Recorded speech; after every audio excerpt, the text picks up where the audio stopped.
ابھی یہ بات موقوف تھی اللہ کے اذن پر، اللہ کی اجازت پر، کہ یہ شہر چھوڑنے کے لیے اللہ کا حکم پاتے، اللہ سے اذن لیتے، اللہ سے اجازت لیتے، پھر شہر چھوڑتے، لیکن ایسا نہ ہوا۔ آپ اپنی مرضی سے شہر چھوڑ گئے، یہ کہہ کر اب تم پر 3 دن میں اللہ کا عذاب آئے گا۔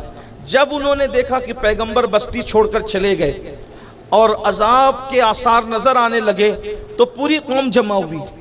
اس سے پہلے کہ تیسرا دن آتا پوری قوم جمع ہوئی، وہ روئے گڑ گڑائے، اللہ کی بارگاہ میں توبہ کیا، رجوع کیا، اور انہوں نے کہا کہ مولا اب ہم حضرت یونس علیہ السلام کی بات ماننے کے لیے تیار ہیں، انہوں نے جو کہا ہم اس پر ایمان لاتے ہیں، لیکن مولا عذاب نازل نہ فرما، اور پھر وہ عذاب ٹل گیا۔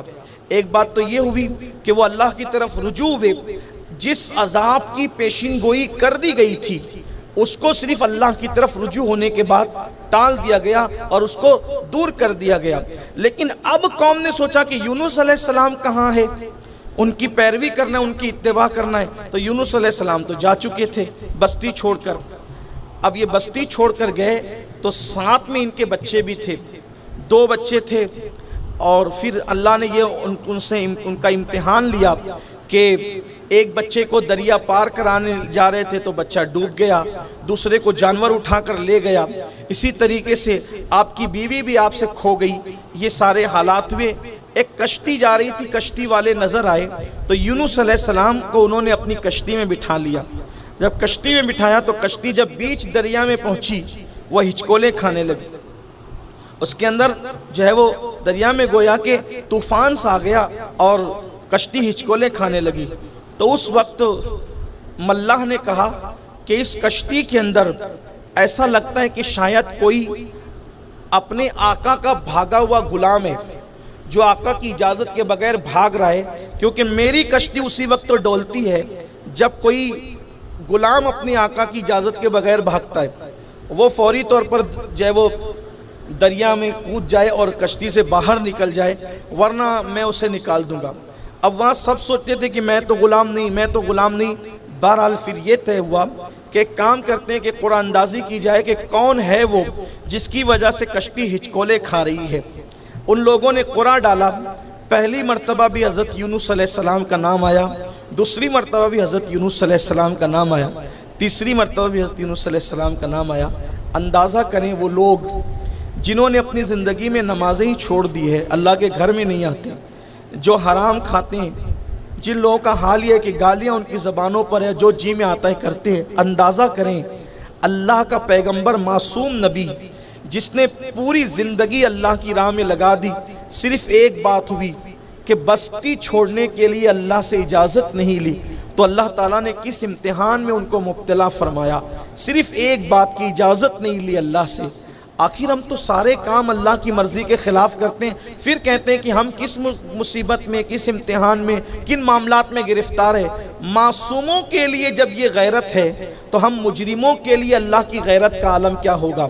یہ جو کچھ مصیبتیں ہیں، مسائل ہیں، مشکلیں ہیں، قرآن کہتا ہے وَمَا أَصَابَكُم مِّن مُّصِيبَةٍ فَبِمَا كَسَبَتْ أَيْدِيكُمْ، کہ تم پر جو بھی مصیبت آتی ہے وہ سب تمہارے کیے کرتوت کا جو ہے وہ صلہ ہے اور تمہارے ہاتھوں کی کمائی ہے، تم جو کرتے ہو اسی کے صلے میں تمہیں مصیبت آتی ہے۔ اللہ کے رسول علیہ السلام نے فرمایا کہ کسی مسلمان کو، مومن کو کانٹا بھی نہیں چبھتا مگر اس کے گناہ کی وجہ سے۔ اگر کسی مسلمان کو کانٹا بھی چبھتا ہے، مسلمان کو اس کی زندگی میں کبھی کانٹا بھی نہ چبھے اگر وہ گناہ کرنا چھوڑ دے۔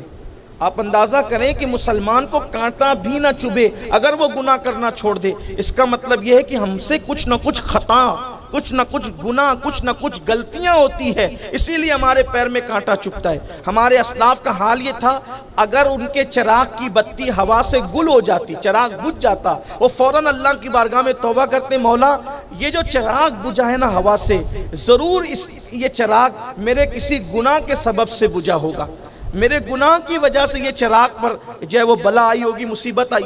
یہ تصور تھا، یہ حالات تھے۔ اور آج کل ہماری فکر یہ ہو گئی ہے کہ بھئی مجھ پر مصیبت آئی ہے، وہ کسی نے کچھ کر دیا ہے، مجھ پر تکلیف آئی ہے تو کسی نے کچھ کر دیا، کسی نے کچھ کر دیا، یہ تصور اتنا لوگوں کے اندر پیدا ہو گیا۔ میں کہتا کسی نے کچھ نہیں کیا، ہم ہی نے کچھ کیا ہے۔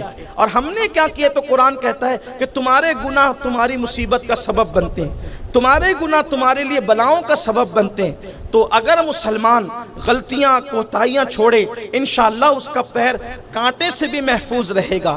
تو حضرت یونس علیہ السلام 3 مرتبہ قرآن ڈالا گیا، 3 مرتبہ قرآن اندازی کی گئی، اور تینوں مرتبہ حضرت یونس علیہ السلام کا نام نکلا۔ اور پھر یونس علیہ السلام نے فرمایا، ہاں میں ہی اپنے رب کا بھاگا ہوا غلام ہوں، میں ہی اپنے آقا کا بھاگا ہوا غلام ہوں۔ اور پھر انہوں نے جو وہ دریا کے اندر چھلانگ لگا دی۔ دریا میں چھلانگ لگانا تھا کہ یونس علیہ السلام جب دریا میں پہنچے تو اللہ نے حکم دیا مچھلی کو کہ ان کو اپنے پیٹ میں نگل لے، اور حضرت یونس علیہ السلام کو مچھلی نے اپنے پیٹ میں نگل لیا۔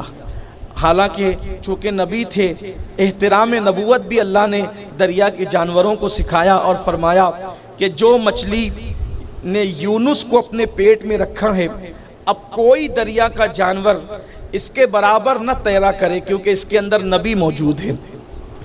اور جو نر مچھلیاں تھیں ان کو حکم تھا کہ اس مچھلی کے قریب نہ جائیں، اس لیے کہ اس کے اندر اللہ کا نبی موجود ہے۔